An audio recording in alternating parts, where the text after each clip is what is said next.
जय हिंद दोस्तों, स्वागत है सभी का आपके अपने YouTube प्लेटफॉर्म दृष्टि एग्रीकल्चर पर। और आज के इस वीडियो में हम बात करने वाले हैं आधुनिक कृषि के इतिहास के बारे में। इससे पहले जो आपको वीडियो प्रोवाइड किया गया था उसमें हम लोगों ने बात की थी प्राचीन कृषि के इतिहास के बारे में। और काफ़ी दिनों से यानी कुछ महीनों से वीडियो नहीं डाल पाया था, कुछ व्यस्तता के कारण। और अब आपको डेली वीडियो मिलेंगे एग्रोनॉमी से रिलेटेड और जनरल एग्रीकल्चर से रिलेटेड। पहले हम जनरल चीज़ों को कवर करेंगे जो कि हर एग्ज़ाम में पूछे जाते हैं कॉम्पिटिटिव एग्ज़ाम में। और उसी के क्रम में आज हम बात करेंगे प्राचीन कृषि के इतिहास को पढ़ने के बाद अब हम बात करेंगे आधुनिक कृषि के इतिहास के बारे में। और एक बात और आपको बता देना चाहता हूँ कि आधुनिक कृषि का इतिहास पढ़ने के लिए हमको तकरीबन 7 से 8 वीडियो लगेंगे। ठीक है, तो 7 से 8 वीडियो में जो आपके मेजर मेजर पॉइंट हैं, जो मुख्य बातें हैं, उनको हम कवर करेंगे। ठीक है, जो कि प्रतियोगी परीक्षाओं में पूछी जाती हैं। तो उस क्रम में आधुनिक कृषि के इतिहास में ये पार्ट 1 हम डिस्कस कर रहे हैं। ठीक है, चलिए आइए शुरू करते हैं। जो लोग चैनल पर नए हैं चैनल को लाइक करें, सब्सक्राइब करें और शेयर करें। और कैसा लगा आप जरूर कमेंट करके बताइएगा। शुरू करते हैं आधुनिक कृषि का इतिहास। तो आधुनिक कृषि के इतिहास के क्रम में ये हमारा पार्ट 1 है।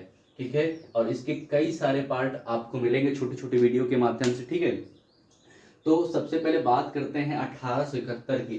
ठीक है, 1871 में 1871 में क्या हुआ था कि रेवेन्यू एग्रीकल्चर एंड कॉमर्स, ठीक है, रेवेन्यू एग्रीकल्चर एंड कॉमर्स, ठीक है, इसका गठन हुआ था। रेवेन्यू कृषि और कॉमर्स वाणिज्य का गठन हुआ था संयुक्त रूप से। ये क्या था कि 1800 में ये क्या था, ये संयुक्त रूप से था 1871 में। लेकिन फिर क्या हुआ, 1881 में एग्रीकल्चर और रेवेन्यू को अलग कर दिया गया, इसका विभाग अलग बना दिया गया। लेकिन 1871 में 10 वर्ष पूर्व ये क्या था कि रेवेन्यू कृषि और कॉमर्स ये तीनों संयुक्त रूप से काम करते थे, तीनों ही विभाग संयुक्त रूप से थे। ठीक है, फिर 1875 में क्या हुआ, इंडियन मेट्रोलॉजिकल डिपार्टमेंट की स्थापना हुई, भारतीय मौसम विभाग की। कहां पर हुई थी, पुणे महाराष्ट्र में हुई थी। वर्तमान में कहां है, न्यू दिल्ली में है।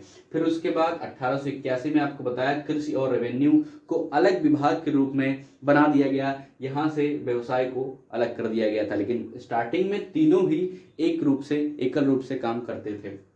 फिर उसके बाद 1900 में बात करेंगे। 1900 में आपका FRI देहरादून यानी फॉरेस्ट रिसर्च इंस्टीट्यूट देहरादून में इसकी स्थापना हुई थी, फॉरेस्ट का रिसर्च इंस्टीट्यूट। तो ये भी इंपॉर्टेंट है, ये भी प्रतियोगी परीक्षाओं में बहुत ज्यादा पूछा जाता है। फिर उसके बाद क्या है, 1901 में प्रथम सिंचाई आयोग का गठन हुआ था। ध्यान रखिएगा, प्रथम सिंचाई आयोग का गठन कब हुआ था, 1901 में प्रथम सिंचाई आयोग का गठन हुआ था। ठीक है, तो ये भी ध्यान रखिएगा, 1901 में प्रथम सिंचाई आयोग का गठन हुआ।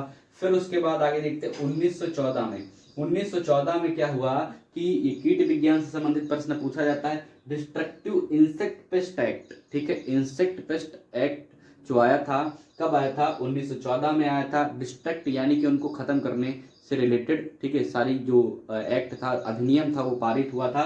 कब आया था ये एक्ट, आया था आपका 1914 में, डिस्ट्रक्टिव इंसेक्ट पेस्ट एक्ट। और इसको हम शॉर्ट में DIPA के नाम से जानते हैं, डिपा के नाम से जानते हैं। ठीक है, फिर उसके बाद आपको ध्यान रखना है कि प्रथम कमेटी का गठन हुआ था, किससे संबंधित थी प्रथम कमेटी। अगर हम एग्रीकल्चर में बात करते तो कपास की, तो कपास की जो प्रथम कमेटी बनी थी वो 1921 में बनी थी। तो भारतीय केंद्रीय कपास कमेटी का गठन जो हुआ था 1921 में हुआ था। और सबसे पहली ये कमेटी कपास कमेटी बनी थी 1921 में। ठीक है, फिर उसके बाद 1931 में ही आपका भारतीय केंद्रीय लाख कमेटी का गठन हुआ। ठीक है, 1931 में ही आपका भारतीय केंद्रीय लाख कमेटी का गठन हुआ। और उसके बाद आप देखेंगे यहाँ पर, ठीक है, 1944 में, इसको भी ध्यान रखिएगा, 1944 में भारतीय केंद्रीय गन्ना कमेटी। ठीक है, तो 21 में आपकी आई कपास कमेटी, 1931 में आई लाख कमेटी, और 1944 में आपकी आई गन्ना कमेटी। तो 3 कमेटियों के नाम ध्यान रखिएगा, प्रश्न पूछता है। कपास और, ठीक है, कपास और गन्ना, इन क्रॉपों से ज्यादा प्रश्न पूछा जाता है कि इन कमेटी का गठन कब हुआ। सबसे प्रथम कमेटी कौन सी थी, कपास। ठीक है, ये फर्स्ट कमेटी थी 1921 में जो बनी थी। फिर क्या लिखा है 1940 में, ठीक है, इंडियन फार्मिंग जर्नल, ठीक है, एक पत्रिका थी, इसका प्रकाशन हुआ, मैगजीन थी, और ये ICAR के द्वारा प्रकाशित होती है, ठीक है, मंथली होती है, ठीक है, मंथली ये क्या होती है, प्रकाशित होती है ICAR के द्वारा, ठीक है। फिर 1942 में खाद्य विभाग का गठन हुआ और 1942 में ही आपका क्या हुआ, ग्रो मोर फूड अधिनियम, अधिक अन्न उपजाओ अभियान शुरू हुआ, ठीक है, अभियान था, अधिनियम नहीं था। तो ये कुछ आपके बेसिक आधुनिक कृषि के इतिहास से संबंधित प्रश्न थे, और अगले पार्ट में हम और कुछ धमाकेदार पॉइंट्स को लेकर के आएंगे जो प्रतियोगी परीक्षा में पूछा जाए, फालतू की कोई चीज नहीं, ठीक है। तो कैसा लगा वीडियो जरूर कमेंट करके बताइएगा, और मिलते हैं आपसे नेक्स्ट क्लास में, तब तक के लिए थैंक यू, जय हिंद, धन्यवाद।